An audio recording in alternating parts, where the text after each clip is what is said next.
Buenas noches, bienvenidos a otro programa de Cosechas y Negocios. Hola, Emiliano Gali, ¿cómo estás vos? Cristian, ¿todo bien? Bien, muy bien, muy bien. Bueno, ¿y hoy vamos a hablar? Vamos a hablar un poco de capacitación. Ajá.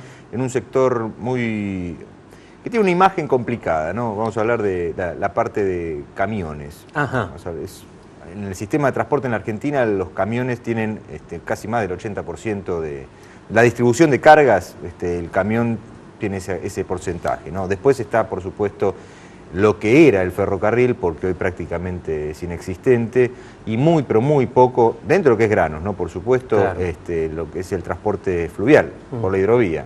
Por más que se quiera desarrollar mucho la hidrovía, que de hecho es una vía navegable, el río Paraná y Paraguay, que ha sido concesionada y está señalizada con balizamiento, con dragado, para que los buques puedan llegar más cargados o, digamos, salir más cargados de las terminales portuarias de Rosario. Hay una realidad que no pueden llegar ni los buques ni los trenes al campo. Entonces hay un tramo que es necesario que el camión esté presente. Pero bueno, la realidad es que la imagen del camión, del camionero, de las empresas de autotransporte de cargas en la Argentina no es la ideal, pero esto no es algo local. En el mundo el camión tiene una imagen que no es la mejor. Ahora, pero hay gente que está trabajando para que haya más capacitación. De hecho, la Argentina tiene una fundación, que es la Fundación Profesional para el Transporte. Invitamos a su presidente, Martín Sánchez Cini, para hablar un poquito de los cursos de capacitación, que es interesante ver qué es lo que se está haciendo a nivel formación para mejorar lo que es el transporte de cargas en la Argentina, que está muy asociado a la seguridad vial, muy asociado a los accidentes, muy asociado, por eso decíamos, la cuestión de la imagen. Hablábamos con Martín antes de entrar al programa de cómo, por ejemplo, países como Estados Unidos han invertido muchísimo en mejorar la imagen de los camioneros, desde la serie como Billy Joe McKay, BJ, claro. ¿no? Hasta películas como Silvestre Stallone en Cobre y demás. Pero es parte de la cultura norteamericana la forma de mejorar la imagen en Estados Unidos, que es a través de Hollywood, ¿no? Acá, no sé si hubo alguna serie, no recuerdo, y si hubo, no se mejoró mucho. Bueno, hoy tenemos al líder de la CGT, Hugo Moyano. Bueno, tiene que ver también claro, con eso, ¿no? La percepción de la sociedad respecto de una profesión que era oficio en su momento y hoy es de hecho una profesión, tiene que ver, ¿no? Es muy importante. Bueno, el transporte de granos es muy importante. Y fíjate que el otro tema que hoy vamos a hablar, te aporto un dato, por ejemplo, el maíz.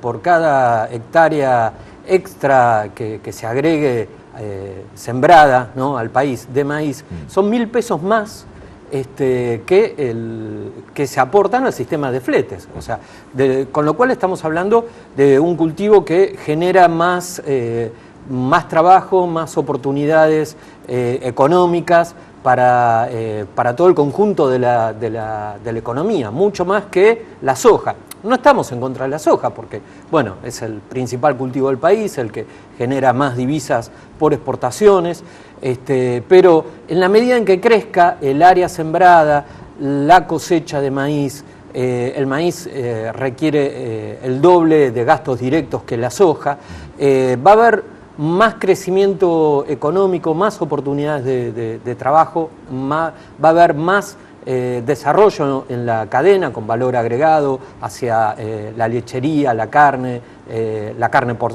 vacuna, la carne porcina.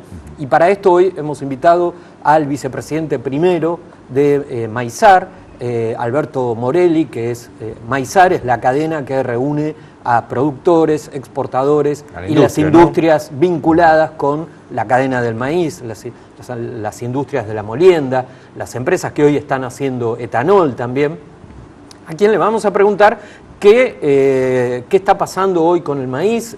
Ya vamos por la mitad, aproximadamente el 50% de la cosecha, se estima una cosecha de 20 millones de toneladas, y en el mundo están pasando cosas interesantes, ¿no? Así que bueno, vamos a hablar con Morelli sobre estos temas y qué va a pasar con la cadena de maíz en un año electoral. Perfecto. Hacemos entonces una pequeña pausa y cuando volvemos, Martín Sánchez Cini de la Fundación Profesional para el Transporte. Ya seguimos.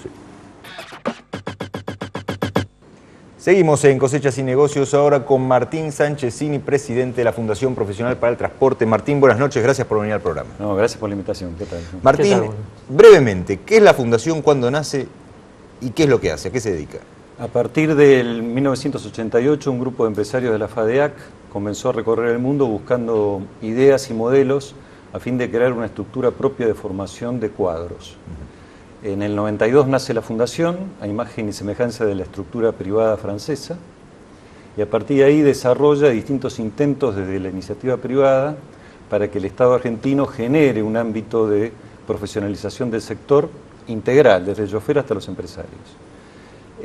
El primer jalón importante es en el año 99, cuando el Estado fija, igual que las normas del Mercosur, la obligatoriedad para la formación de choferes de cargas peligrosas. La fundación se encuentra entre los institutos habilitados para ellos desde 1999, y en el 2004 ganamos un concurso público nacional que fue diseñado y gestado políticamente en la administración del presidente Duhalde, y se otorgó en los primeros meses de mandato del presidente Kirchner, que nos confiere a nosotros la formación de todos los choferes de cargas generales, lo que es un universo enorme.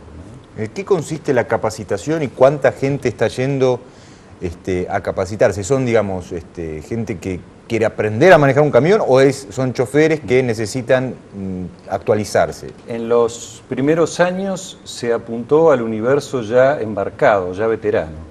O sea, desde enero del 2004 a la fecha hemos formado o han pasado por nuestras aulas 1.200.000 personas.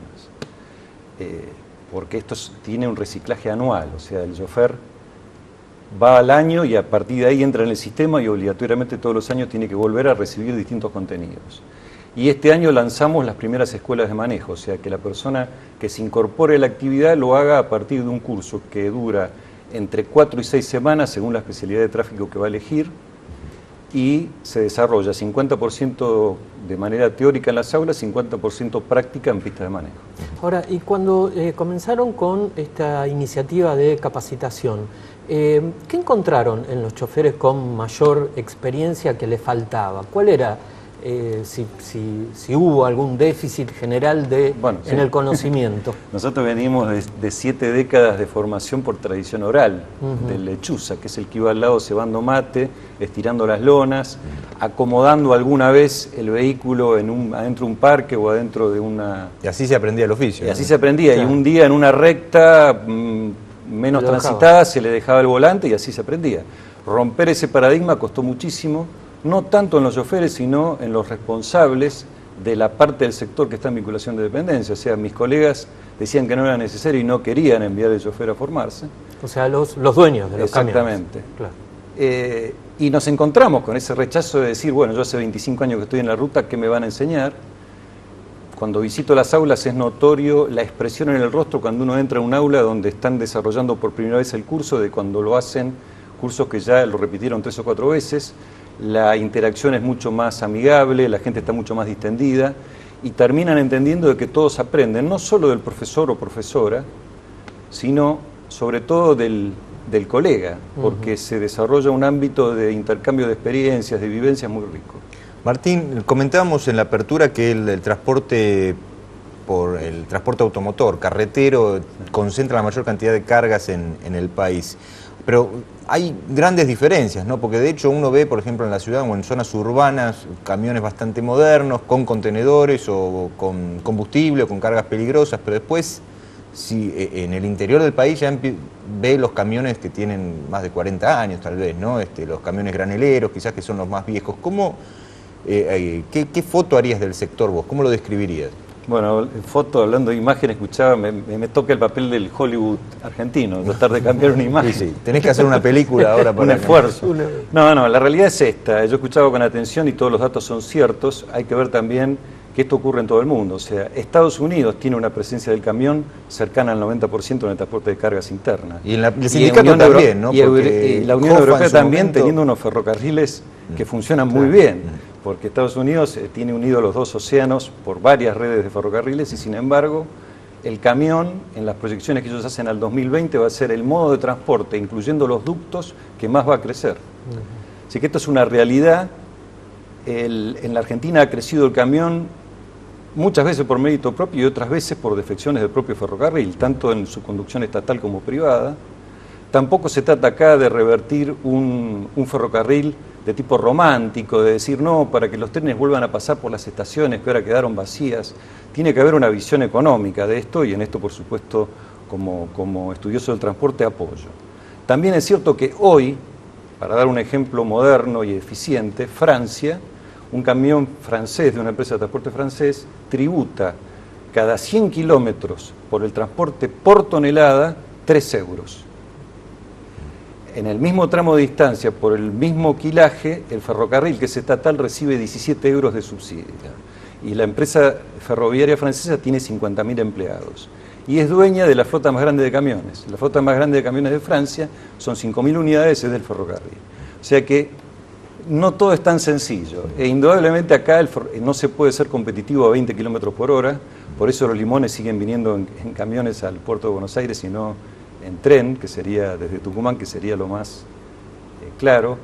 Pero hay que un poco romper el mito de que aquí hay toda una campaña sistemática de destrucción del ferrocarril. El ferrocarril tendrá que analizar en sí mismo el Estado y hoy los operadores privados de sus concesiones por qué transportan la carga que transportan y no más. También es cierto que con más de 400 millones de toneladas al año que transportan los camiones, robarle carga al ferrocarril no mueve la aguja del negocio del transporte de cargas. Esa es otra realidad incontrastable. ¿Cuánto se está moviendo por ferrocarril? ¿Tenés idea más o menos? Sí, está superando los 20 millones de toneladas. O sea, sería un 17%. Exactamente, pero que ese es el guarismo que se guarda en todas partes del mundo.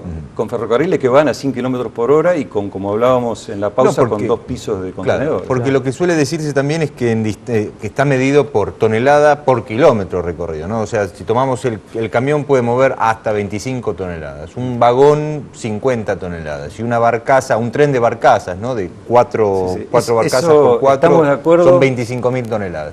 Pero la realidad es que más de 500 kilómetros el camión no es económicamente rentable. En distancias mayores. Pero el operador logístico, el dador de una carga, no opera irracionalmente. Todo el sector privado lo que busca es ganar dinero y ser eficiente. Si un operador despacha una carga en Mendoza, República Argentina, a San Pablo por camión, no es porque sea irracional. Pero no tiene otra forma de ir. No tiene otra manera de ir.